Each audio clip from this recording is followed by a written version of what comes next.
In this demo, we'll see how to use Hedvig storage with Kubernetes. I've already installed all the key components for the demo. This is Hedvig cluster with 6 storage nodes and multiple storage proxies. 2 of these proxies are Kubernetes worker nodes. When we install Hedvig's dynamic provisioner for Kubernetes, storage proxies are installed on each of the worker nodes as well, so that you can dynamically migrate containers and the storage volumes will always be available to the containers. We can click on the virtual list management and make sure there are no volumes created in this Hedvig cluster at this time. For Kubernetes installation, I've deployed 1 master and 2 worker nodes. As mentioned, I've also installed Hedvig's dynamic storage provisioner, and there is only 1 storage class in this cluster. And I've set it to default as well. For the demo itself, I'll run a simple WordPress application using MySQL database. I'll deploy the application, create a WordPress page, and migrate the container from one node to another, and make sure our newly created WordPress page is still available. We can confirm there is no volume created in this cluster so far. There is one Hedvig pawn which is responsible for dynamically managing Hedvig volumes. And for this demo, I'm going to use the exact same WordPress configuration as mentioned in the Kubernetes documentation itself. There are 2 configuration files, one for MySQL, which will carve out a single 20 GB persistent volume. The second configuration is for WordPress, and it will create another persistent volume of 20 GB. And for both of these deployments, we'll use the same default Hedvig storage provisioner. Let's start with the MySQL deployment. A new MySQL pod is created at kubenode 2.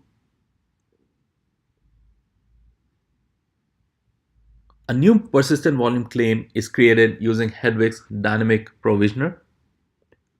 We can also go to kubenode 2 and verify that the newly created block volume from Hedvig is mounted as well.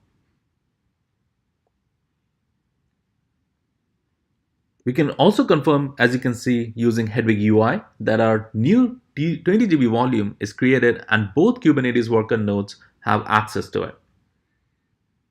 We can follow the same steps for creating our WordPress application. A new WordPress pod will be created, and as you can see, it's created at kubenode 1. A new persistent volume claim will also be created. We can go to each of the worker nodes to verify these volumes. We can also go to Hedvig UI and confirm both the volumes exist.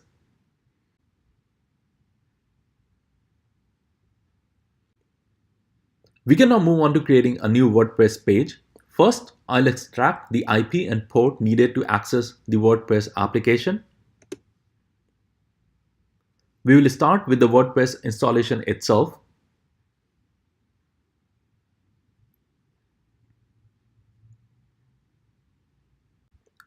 Now we can create a new page. We can also attach a new image to it, which we can verify after the container is migrated from one worker node to another. Then we'll publish this page so that all the changes are committed to our storage volume. We can now use kubectl drain command to migrate our MySQL pod from kubenode 2 to kubenode 1. We'll start with the drain command itself.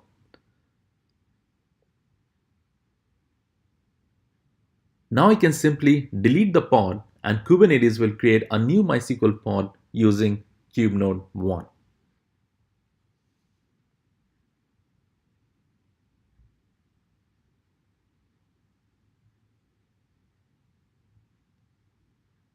We can then go back to our WordPress installation and confirm that our newly created page still exists, along with the image that we had inserted in that page.